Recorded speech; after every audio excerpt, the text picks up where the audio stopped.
Let's find the hamstrings of the front leg. So drag the front foot back isometrically, like you're scraping gum off of your shoe. Then scoop your tailbone. Let's actually grab the blocks for now, make it easier on ourselves. Drag the front foot back, scoop the tailbone, posterior tilt the pelvis, and press straight down through the front heel. Okay, so your glutes are firm and active. Now, round the back a little bit more. We're gonna keep the weight loaded on the front leg. Bring the chin and throat back in line with the spine. And now pull the shoulders back until they can't touch the block. Now take the blocks, hands back behind you, chin and throat back, scooping the tail, pressing down through the heel and dragging it back to get the glutes and hamstrings active. Move the pelvis and groins back. Same action, press down through the front heel and drag back with a little bit more posterior tilt to the pelvis. But don't press the hips forward. That's different than tilting the pelvis.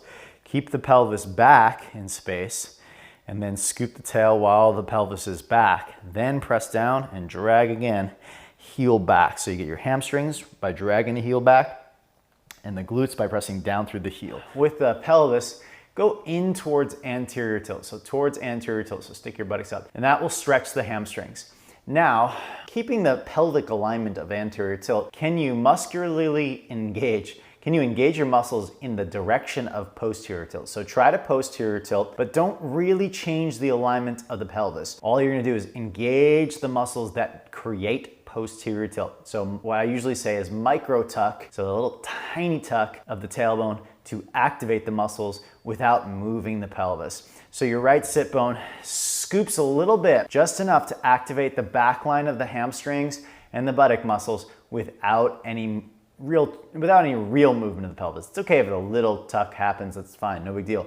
But we're trying to isometrically tuck the tail against the pelvis doing anterior tilt. And that's how, if you do that, then the muscles of anterior tilt are engaged, which are the back and the upper buttocks and some of the hip flexors. And also if you're doing the opposite, then of course you've got your hamstrings, your lower buttocks, your deep rotators, your adductor magnus, they're all participating in trying to tuck the tail against the muscles of anterior tilt. Come into a supported warrior 3 and let's bend the back leg. With the back leg bent, scoop the right sit bone. So tuck your right tail slightly and you're gonna feel your right knee, right? Watch me for a second. When I scoop my right sit bone, my right knee goes down with the pelvis. I'm gonna try to keep my pelvis tucked a little bit without moving that. Try to lift the left knee up higher and you're gonna feel your left glutes turn on. If, in fact, you're trying to tuck your right sit bone, but also lift your left knee up, then those muscles will be working against one another, okay? So you're trying to tuck your right tailbone, right sit bone that is, and your right hip bone lifts up off of the front of the thigh and your pelvis goes more towards posterior tilt. But then you try to lift your left leg up like you're really trying to touch the sky with the left leg and that will get the glutes there. Okay, and release. Let's get our hamstrings and glute muscles back and awake. We'll take the hands to the hips, slide the left foot back into lunge position. Now, try this time, we're gonna come forward and scoop the tail as you come forward. Okay, then come back. Come forward, scoop the tail as you come forward. The back foot is sliding, the front foot is trying to stay fixed, but you're using your right glutes to create the action. So your right side of the pelvis is pressing down, so is the left side for that matter. But of course, the left leg is coming forward. Take the feet a little wide, careful as you go. You're gonna use your adductors to make sure you don't go too wide. Sit on down into goddess, and now pull the backs of the heels toward each other, activating the hamstring. So really, as you pull the backs of the heels toward each other, you're gonna really feel your hamstrings in this position. But a little posterior tilt to the pelvis, get your glutes fired up, arms up to the sky. We'll start with simple bridge lifts with socks on. So the idea here is obviously your feet would slide out if you are overusing your quads. So with simple bridge lifts, press down through your heels and pull your heels a little towards your back to make sure you're not overusing the quads, so your glutes fire up. Lower down, don't touch the ground, but just hover, and then press down through your heels, rise up again.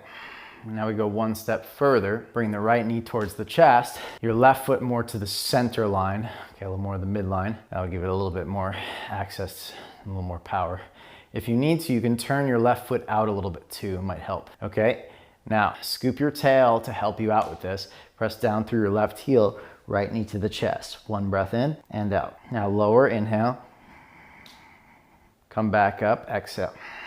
Press down through the heel. Knee stays straight up over the heel. And we'll take it one step further. I would suggest probably robot arms for this. Take your right leg straight up to the sky, left foot to the midline. Try to bring the right leg maybe not straight up to the sky, maybe more closer to your face if you can. And then anchor down through the left heel, scoop the tail, and then press down to rise up. Hold here. Inhale, slowly lower the pelvis, don't touch. Exhale, press down to rise up. Bring the right leg close to your face. Take your hands back behind you. Find an arch in the spine, bend the knees. We'll start with a simple tabletop position. Push down through the heels and scoop the tailbone to activate the glute muscles. Pulling the heels a little towards your hands just to activate hamstring muscles. Let's go up a level. Okay, so for this one, hands a little bit turned out will help. Roll your shoulders up to the ears and back, so you have retracted shoulder blades. Dorsiflex the feet. It's probably gonna be too hard to have them together, so I would say feet hip width apart. And scoop your tail, press down through your heels to lift your hips up for Purvottanasana. Flexing the feet, pressing down through the heels, activating glutes, hamstrings, called adductor magnus. Use your hip muscles to lift up tall, and then slowly release back down. Now, of course, we take it up a notch. Let's go bent knee tabletop position. Press down through both feet, rise up. Now extend your right leg straight forward and lift your hips up higher. Then slowly lower, dip the pelvis, don't touch. Pull your left heel towards you, lift up. Bend the right knee, place the right foot back. Let's try it with straight legs and see what happens. Push down through the heels. Let's see if we can lift the right leg up. Dip a little bit, rise. Both feet down, woo! Left leg up. Dip a little bit, rise. Lower. Okay.